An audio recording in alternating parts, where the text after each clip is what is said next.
Interesting stories. Interesting people. Welcome to the Humble Badger Podcast.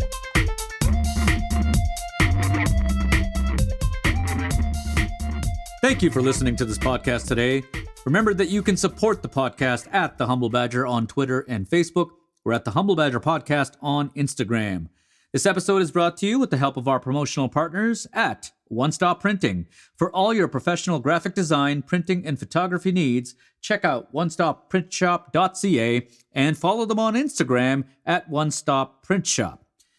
My name is Pablo Dawson. I am a dramedian, has been called a local D-list celebrity.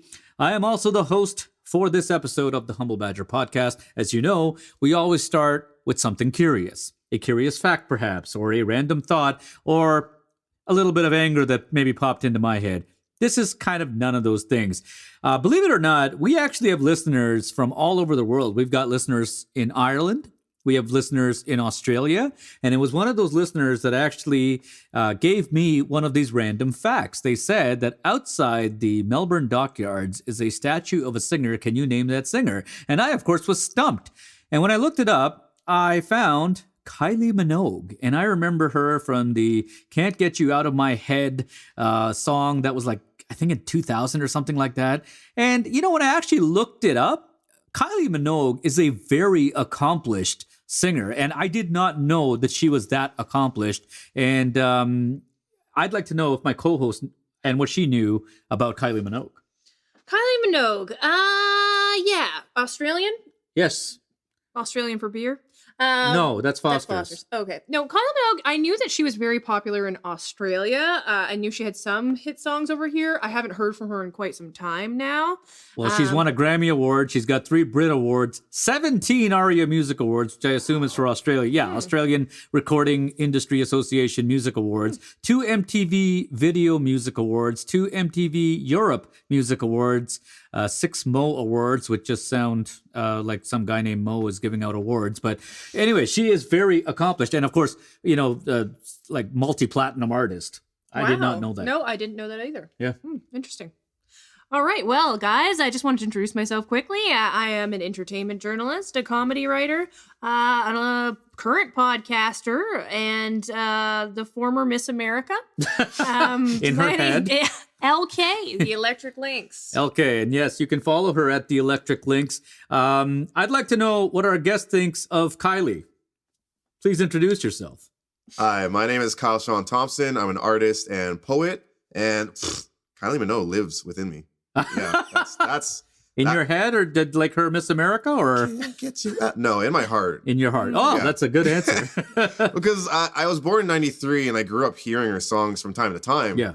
And when I was thinking of making my name for myself as Kylie, she was definitely on my mind. Oh yeah, for real. Yeah. And for those who don't know, please enlighten the listeners as to exactly what kinds of, I'd call you a performer, and please indicate what kind of different performances you do, because you have many avatars. That's very true and very hard to describe but I like how you said performer. How I put it is, honor all you are, even cherish what you fear.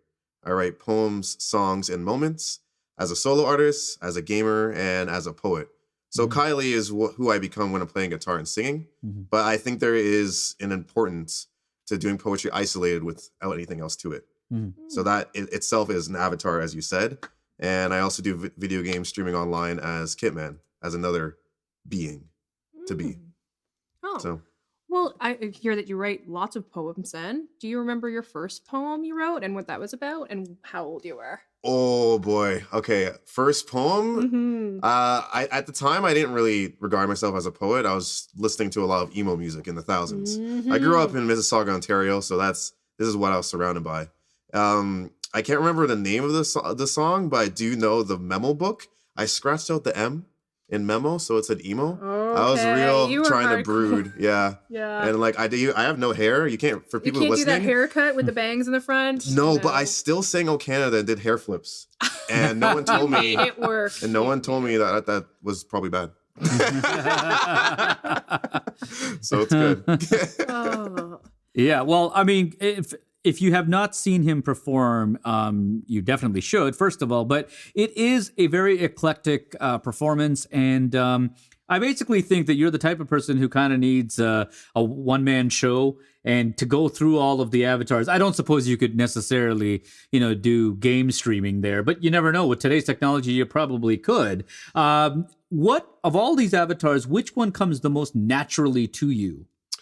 Oh, absolutely the music. Mm-hmm. Music first and foremost, because I grew up watching my dad play acoustic guitar, and he sacrificed his love of playing piano in order to raise the family. Mm-hmm. And I was supposed to be born on his birthday, so all these things kind of come together to always guide me and be like, pursue your music.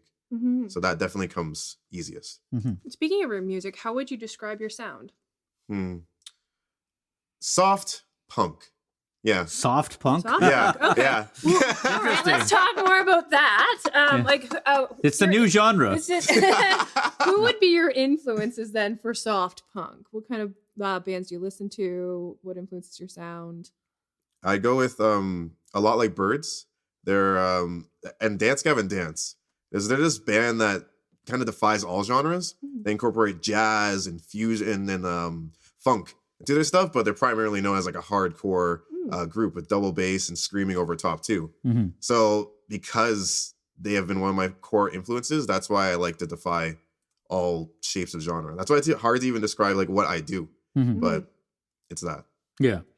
When you are performing, you bring a lot of energy to the performance. And I want to know, there must be days when you're just not feeling it. I know that it's something that I can definitely relate to, because a lot of my performances, whether they be storytelling, whether they be in the past stand-up comedy, or even doing like event hosting and emceeing, which is a performance in itself, people expect high energy and they expect all that, and they expect that definitely coming from your performances. How do you deal with the times when you're on your way to the performance and you're just not feeling it, but you still got to bring that energy? It is incredibly difficult for sure. But I have to be honest with myself, and I often embrace it. I'm the type of person where if I see fear, I make that my compass. I walk directly towards it, because then it becomes a friend, and then it reveals how that lives in all of us anyways. Yeah. So I try to incorporate into what I'm trying to perform if I'm not up to it. Mm-hmm. Would you have a message for music fans that haven't yet discovered you? And what would you say to those people? A message for them? Buy my stuff. Yeah, listen to me. That's a good message, don't you think? Hear me now. Yeah, exactly. I think buy my stuff is way big. Then hear me now. I mean, yeah. But the question wasn't for me; it was for you. So valid. I tell them it's like what you said, like at the end of this podcast, to follow your passion. That's all I ever want people to do when they listen to my stuff. I don't want it to be like, oh, he's all of these things, because then that blocks us from being human beings. I have lows, I have beautiful days, but everyone should just believe in their dreams, because that's what's going to make a better world. Yeah. Well, no, I appreciate the shout out. And if you are going to use that when you talk to all these unknown music fans, make sure you tag me, because that's how they will buy my stuff, right? Just so we're clear, Well, money can't buy you love. And I disagree. I myself love cats. So I want to know if you like cats. And the only answer to this can be yes, because it's got to be. Yes. Yes. Yeah, I love cats plenty. Like one of my creations, or avatars, as we've described them now, is Kitman, and it's related to kittens.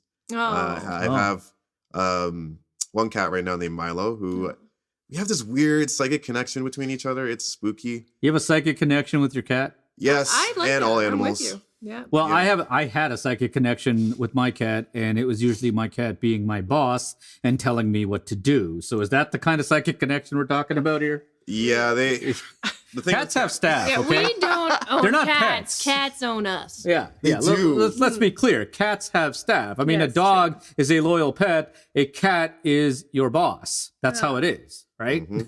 Maybe we're just subservient people then, because I love my kitty. Okay, that sounded a lot dirtier than I think it was meant to. So Kitman comes from kittens. Yeah, it was actually an accidental thing. Like I was playing a video game, you know, when you have like the 3 initials to put in. Okay, yeah. The thought came into my head, just like put Kit. I'm like, that makes no sense. Thought that came from wherever. But now that I'm living in this now, it all fits. And it reminds me to relax, because doing poetry all the time, it's the same thing with comedy, where like if you're performing comedy, people expect you to be funny. Or if I'm doing poetry about the betterment of the human race, then I have this like mask in front of me, and it's unhealthy to chase it always. Yeah, I understand, you know, what you're saying with respect to the comedy. People do always expect you to be funny. The thing is, I've gone to a number of poetry nights, and even when the poet is rambling and makes no sense, they can still dismiss that as poetry, because they can still say that, well, you know, that's what it was supposed to make you feel. You can't do that as a comedian, right? Like when you get up on stage, you tell some jokes, no one laughs. You can't be like, well, that was the point, you know. But his poetry is definitely not like that. It's and you perform the poetry with a lot of passion and energy, which is something you don't often see at like poetry nights. I just want to get back to Kitman real quickly. So what is Spyro the Dragon for those who don't know, and what is Twitch for those who don't know? Twitch is a streaming service where gamers and even different like ASMR people are on there that just like speak. But anyways, it's a way for communities to be connected to people who stream, and they showcase the video games they love and often talk about it. It's evolving day by day. So you can go in any direction. Some people use it to share stuff like bot. Others do it for meditation with one another. So yeah, I just remember when I was a kid and I'd love video games, and my parents, of course, were like, "You're never going to make any money with video games." And of course, nowadays there's esports and it's billions of dollars in the industry. I'm like, yeah, you're right. So that worked out. I could have been a contender. Yeah. Could have made something of myself. That's my right. Sega Genesis. With my Sega Genesis. Yeah, that's right. Yeah, that's it. Which is still better than Super Nintendo. I will go on record I to tend to say. disagree. Did someone say Sega? Yeah, there you go. Oh, See? for the listeners at home. Yeah, for the listeners, he's pulled out his Sonic the Hedgehog wallet. Is that? It is a Or is wallet. it a passport yeah. holder? Did you come from Brampton today? Is that how that Far That's trip. what you need a passport for. Yeah. The Republic of Brampton. So what does Kylie Kitman do for fun? For fun? Oh man, I love speaking and going out into nature and actually listening to what's going on around me, because well, it's quite obvious we're quite obsessed with technology, and we keep feeling like we have to go and check things, but I really just try to be in the moment with people, ask better questions. So that's like what I like to do. So you like walking in nature and stuff, right? Yeah. Yep. I wonder if any nature questions are going to come on rapid fire. Well, yeah. I think we're about ready for that. Are we? Yes, with my badger in hand. Okay. Why does everybody think the badger Just is going to help give them I don't know, some the magical answers? powers. Because it does. It does. Okay. Because the badger is a service Let me tell you something animal. about that badger. First of all, that badger's getting way more press than I am. And the second thing is that badger is very lazy. So, That's insulting. I don't- What are you going to say about It's a that fact. badger? Are you going to take that? He looks deeply upset. yes, the badger is deeply upset. He's shocked. I wish the Okay. listeners at home could see this, but we're ready for rapid fire. Rapid And here fire. we go. Your first question is tea or coffee? Tea. Really? Yes. For me, it depends. Russian your drink, governor. Yeah, pretty much. Well, drink is a different story. I'd prefer like Jameson or something. But He the does thing is prefer that this is why rapid fire never goes rapid, because Yes, I of always course. jump in and get distracted. Would you rather watch hockey or basketball? Basketball. Okay. I'm with you. First celebrity crush. It's probably not the first, but Katy Perry was the biggest. Oh, Yeah. Okay. she's hot. And first album, Katy Perry. Sweater or hoodie? Hoodie. Okay. Hoodie. Wow, you didn't even think about that. That's No. I like being I've never seen a comfortable. contestant this sure of wearing a I know. hoodie. You know? He knows who he is and what he wants. We live And in it's Canada. not a sweater. I need layers. Yeah. So if any of Kyle's aunts are listening, no more sweaters. Okay, he's had it with those. Is double dipping at a party ever acceptable? Yes. Okay. What? Good for I you. am shocked. Germs make you stronger, okay? I have been double dipping in the pumpernickel and spinach dip in Oh, the back no. green room. What, in the all green room? day. Come on. All day. Thank you for supporting me in that. Oh, boo. Would you prefer to be a passenger or a driver? Passenger, since I don't drive. Oh, so in your case, it's not a choice. Really, no. Okay, so now we get to the quote-unquote trivia portion, which, Kyle, as you know, since you are a listener and follower of the podcast, we do appreciate that. It's not about what you know or don't know. It's a chance for all of us to learn a little something. Are you ready? Yes.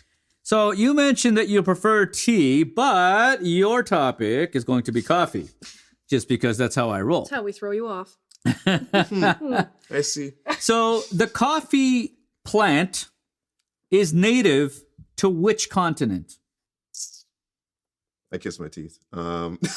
Yeah, I don't know if the awesome sound engineer picked up on his kissing of the teeth, but why did you kiss your teeth? Because I don't know and I want to Oh, know. you don't know? Yeah, I thought you knew. I thought this was like too easy of a question. No. No, eh? I know the coffee belts, like there's different regions, there's 3 around the world where coffee is grown, but the exact place. So according to our friends at Wikipedia, the is it genus or genus Coffea is native to tropical Africa, specifically having its origin in Ethiopia and Sudan.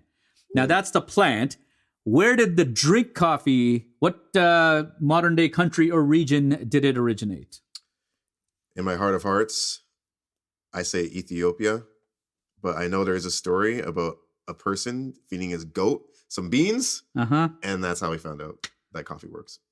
Well, I don't know about the goat bean story, and no, coffee did not originate in your heart of hearts, because that was the first answer. Then he paused. He's like, coffee originated in my heart of hearts. I think he did say Ethiopia. Oh, he said Ethiopia. Okay, but yeah, that's right. Yes! Sick. All right. He did. Yes. He did do that. We're going to need to verify that goat story. Yeah. Can you please, because we love to hear the bells ring, can you please name a coffee chain that is not Starbucks, Tim Hortons, or Second Cup? Wow. I can't. Really? I can. I'm like looking in the store that I've been to in Toronto, different ones. And I'm like, wow, why are you blanking? But remember, I said coffee chain. It can't just be one store. There's So, a lot of pressure. yeah. I pass. I got nothing. Well, I mean, I'm not sure if this counts. Let's see if LK knows. I was going to go coffee time. See, I was just going to see, I know that people are thinking that, but there's a lot of debate on whether or not coffee time actually serves coffee. Because I've drank that and I don't know what that is exactly. Oh, come okay? on. But I will say this, Coffee Time makes the best donuts, and it's not well known, but they actually make very good donuts, but their coffee is, let's just say I'm not sure what part of Ethiopia they got their beans from, because that doesn't taste like coffee. But. And if there's any franchisees of Coffee Time who are not going to be sponsoring this podcast, but that's okay. But you know what? We've come to the end of this show, but it's always a pleasure. Thank you so much, Kyle, for coming on the show. He's a very interesting performer, and you can follow him. I think the best way to follow you, Kyle, and you can correct me if I'm wrong, is you can follow at Kyle T Poetry on Instagram, because that also has your website and your various avatars are all listed there. Does that sound good? Very correct. I'm also on Twitter and Facebook, all those lovely things. And thank you for having me. Well, thank you for coming on. I'd also like to thank our delightful co-host, the always enchanting LK. Thank you very much. Always a pleasure to be here with you on the podcast. I don't know why you say that like you're reading it, okay? Because she's not, but that's... And once again, we would also like to thank our promotional partners at One Stop Printing for all your professional graphic design, printing, and photography needs. You can visit them at onestopprintshop.ca. Want to thank you for tuning in, and thank you to our crew. For any inquiries from anyone, please visit thehumblebadger.com for contact information or send us a message through social media. My name is Pablo Dawson, and I'm signing off from the set here at Trax Ahead Studio. Wherever you are and whatever you do, remember to follow your passion.